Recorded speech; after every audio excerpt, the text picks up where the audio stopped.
वंदे मातरम। कक्षा 6 पाठ 5 पदार्थों का पृथक्करण। हमारे दैनिक जीवन में हम ऐसे बहुत से उदाहरण देखते हैं जिनमें हम पदार्थों के किसी मिश्रण से पदार्थों को पृथक करते हुए देखते हैं। जैसे कि हम चाय बनाते समय चाय की पत्तियों को उसके द्रव से छलनी द्वारा अलग करते हैं। फिर फसल कटाई के बाद अनाज को भूसे से अलग करते हैं। जब मक्खन को पृथक करने के लिए दूध या दही का मंथन करते हैं।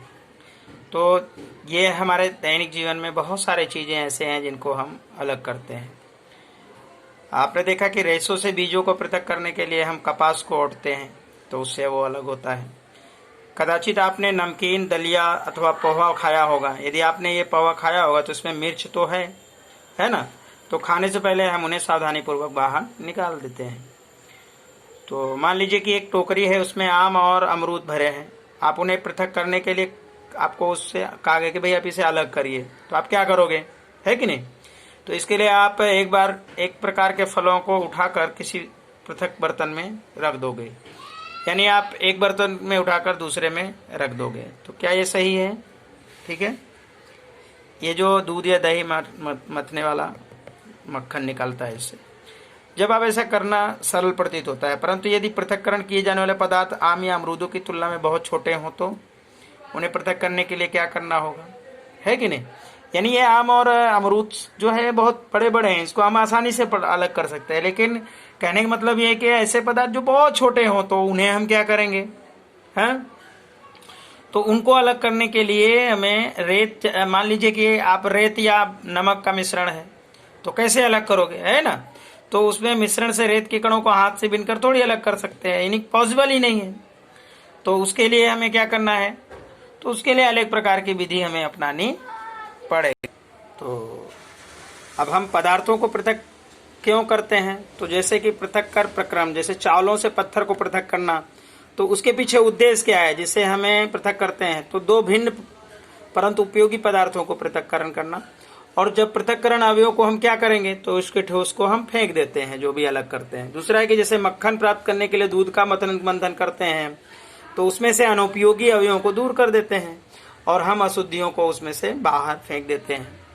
चाय की पत्तियां हम अलग कर रहे हैं तो उसमें से हम क्या करते हैं कि हानिकारक अवयवों को, अशुद्धियों को दूर कर देते हैं और हम दोनों अवयवों का उपयोग करते हैं, ठीक है ना। ऐसा तो अभी बात हो रही थी कि पृथक्करण करने का उद्देश्य अथवा पृथक्कृत अवयवों के उपयोग से ढंग से मिलान कर सकते हैं। तो हम पाते हैं कि किसी पदार्थ का उपयोग करने से पहले हमें उसमें मिश्रित हानिकारक अनुपयोगी पदार्थों को पृथक करने की जरूरत होती है। कभी कभी हम उपयोगी पदार्थों को पृथक करते हैं जिनकी हमें अलग से उपयोग करने की जरूरत होती है, ठीक है। अब पृथक किए जाने वाले पदार्थों के कणों को अमाप या द्रव्य भिन्न हो सकते हैं। मतलब जो भी पदार्थ हम पृथक करते हैं उनके कण आकार अलग अलग होते हैं और ये आपको 3 पदार्थों में मिल सकते हैं, जैसे ठोस, द्रव और गैस में। इनमें से ये कोई भी हो सकते हैं। इसलिए हम किन्हीं पदार्थों के ऐसे मिश्रण का पृथक्करण कैसे करते हैं जिन्हें गुणधर्मों से अत्यधिक भिन्नता है। तो हम कैसे करेंगे, तो पृथक्करण करने की विधियां हैं, जैसे हस्त चयन के द्वारा। दूसरी विधि है थ्रेशिंग। अगली विधि है निष्पावन विधि। अगली विधि जो है वो चालन विधि है। फिर अगली विधि है अवसाधन, निस्तारण और निस्यंदन विधि। उसके बाद अगली विधि है जो है इसकी वाष्पन की विधि द्वारा, ठीक है। तो ये इसकी इतनी विधियां हैं जिसमें से हम हस्त चयन के बारे में देखेंगे कि क्रियाकलाप। दुकान से खरीदे गए अनाज का एक पैकेट कक्षा में लाइए। अब अनाज को कागज की शीट, कह रहा कि आप कोई अनाज खरीदिए और उसको कक्षा में लाकर अलग करिए। अब उसमें से आप क्या पाएंगे कि इसमें पत्थर के टुकड़े, भूसा, टूटे हुए अन्न कण, अन्न खाद कण, है ना, उसमें रहेंगे। तो अपने हाथ से इस पत्थर के टुकड़े और भूसे को, अन्न कणों को अलग करना है, इसे पृथक्करण कहते हैं। फिर हस्त चयन की विधि में इस विधि का उपयोग किस प्रकार की चीज़ों के लिए किया जाता है, तो जैसे गेहूं के लिए, चावल के लिए, दालों के लिए। इसमें रहे हुए मिट्टी के कण, पत्थर, भूसे को अलग कर सकते हैं। ऐसी अशुद्धियों को प्रायः मात्रा बहुत ही अधिक नहीं होती है, मतलब बहुत कम मात्रा में ये होते हैं। तो ऐसी अशुद्धियों को हम हाथ के द्वारा बीनकर अलग कर सकते हैं।